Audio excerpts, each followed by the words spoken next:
सुप्रभात बच्चों। हिंदी की कक्षा में एक बार फिर से आप सबका बहुत बहुत स्वागत है। आज हम पढ़ेंगे पाठ नंबर 15 जिसका नाम है कृष्ण जन्माष्टमी। तो चलिए बच्चों, आज हम जन्माष्टमी के बारे में पढ़ते हैं। इस पाठ को शुरू करने से पहले जानिए, भगवान श्री कृष्ण का जन्म उत्सव जन्माष्टमी के रूप में मनाया जाता है। श्री कृष्ण के जीवन व कृत्यों की संक्षिप्त झांकी इस पाठ में प्रस्तुत की गई है। इसे पढ़ने से पहले आइए आपको दो अच्छी अच्छी बातें बताते हैं। अगर आप अपना लक्ष्य पाने में असफल होते हैं तो अपनी रणनीति बदलिए, लक्ष्य नहीं। ये बात कही है श्री कृष्ण जी ने। ज्ञान के लिए किया जाने वाला कर्म सभी कर्मों से श्रेष्ठ है, ये बात कही है बच्चों अश्वघोष ने। आइए अब हम पढ़ते हैं जन्माष्टमी के बारे में। श्री कृष्ण का जन्म उत्सव पूरे भारतवर्ष में बहुत ही उत्साह से मनाया जाता है। ऐसा माना जाता है जब संसार में पाप, अत्याचार, द्वेष और घृणा बढ़ जाते हैं, धर्म का नाश होने लगता है, सज्जन और दीन दुखियों को सताया जाने लगता है, तब इस संसार की महान शक्ति अवतार लेती है और धर्म की स्थापना करती है। कृष्ण ने भी इस धरती पर तभी अवतार लिया था जब कंस के अत्याचार बहुत बढ़ गए थे और दीन दुखियों को सताया जाने लगा था।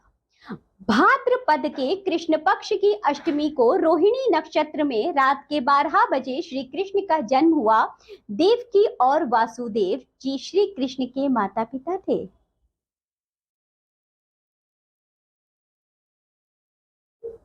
द्वारपाल युग के अंत में मथुरा में उग्रसेन नाम के एक राजा राज्य करते थे। राजा उग्रसेन के पुत्र का नाम कंस था। कंस ने उग्रसेन को बलपूर्वक सिंहासन से उतारकर जेल में डाल दिया और स्वयं राजा बन गया। कंस बहुत अत्याचारी राजा थे। देवकी कंस की बहन थी। कंस की बहन देवकी का विवाह यदुवंशियों के कुल में वासुदेव के साथ हुआ था।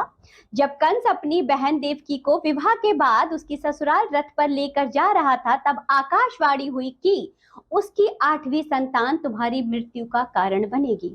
यह आकाशवाणी सुनकर कंस घबरा गया। कंस क्रोध में भरकर देवकी को मारने को तैयार हो गया। उसने सोचा ना देवकी होगी ना उसका कोई पुत्र होगा। वासुदेव जी ने कंस को समझाया कि तुम्हें देवकी से तो कोई भय नहीं है, देवकी की 8वीं संतान से तुम्हें भय है, इसलिए मैं इसकी 8वीं संतान को तुम्हें सौंप दूंगा। उसने वासुदेव और देवकी को कारावास में बंद कर दिया। देवकी के 6 पुत्रों को कंस ने पटक पटक कर मार डाला। 7वां पुत्र रोहिणी के गर्भ से पैदा हुआ, जो बलराम के नाम से जाना जाता है। अब देवकी के 8वें पुत्र का जन्म हुआ, तब जेल में तत्काल वासुदेव जी की हथकड़ियां खुल गईं, दरवाजे अपने आप खुल गए, पहरेदार सो गए। वासुदेव श्री कृष्ण को सूप में रखकर गोकुल को चल दिए। रास्ते में यमुना श्री कृष्ण के चरणों को स्पर्श करने के लिए आगे बढ़ने लगी। भगवान ने अपने पैर लटका दिए। चरण छूने के बाद यमुना घट गई। वासुदेव यमुना पार कर गोकुल में नंद के यहाँ गए। बालक कृष्ण को यशोदा जी की बगल में सुलाकर वासुदेव कन्या को लेकर वापस कंस के कारागार में आ गए। प्रातःकाल होने पर वासुदेव जी ने इस कन्या को कंस को सौंप दिया। कंस ने जैसे ही उस कन्या को पत्थर पर पटका, वह उड़कर आकाश में चली गई। उड़ते उड़ते वह देवी का रूप धारण कर बोली कि हे कंस, तुझे मारने वाला अभी जीवित है, वह गोकुल पहुंच गया है। गोकुल में नंद बाबा और यशोदा माता ने कृष्ण का पालन पोषण किया। आकाशवाणी सुनकर कंस घबरा गया। उसने कृष्ण को मारने के लिए कई षड्यंत्र रचे। पूतना, बकासुर आदि अनेक राक्षसों को कृष्ण को मारने के लिए भेजा, पर कोई भी कृष्ण को मार नहीं पाया। कृष्ण ने सभी का वध कर दिया। श्री कृष्ण ने गोकुल में रहकर अनेक बाल लीलाएं की। वे और बलराम मित्रों के साथ गाय चराने जाते थे। गोकुल के सभी नर नारी उनसे प्यार करते थे। वे हमेशा सबकी सहायता करने को तैयार रहते थे।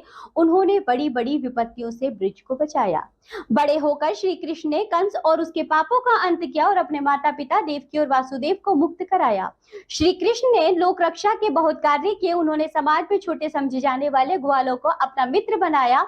उनके साथ ही उन्होंने अपना जीवन बिताया। उन्होंने लोगों को गायों का महत्व बताया तथा उनकी रक्षा और पालन के लिए उन्होंने बरसाना और गोकुल के लोगों को उत्साहित किया।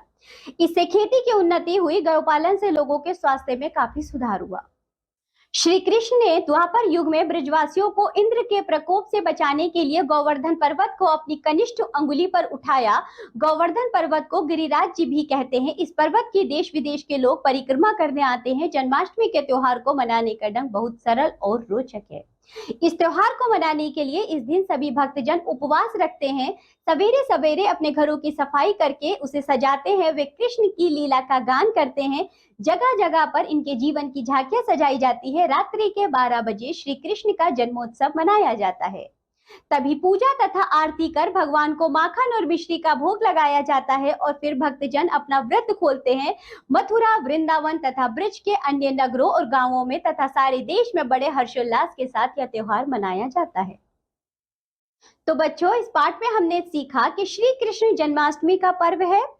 हमें यह संदेश देता है कि पाप यानी कि बुराई का नाश अवश्य होता है, इसलिए मनुष्य को सदा सत्कर्म में लगे रहना चाहिए। और हमने बच्चों यह भी सीखा कि श्री कृष्ण का जन्म विवरण जानना।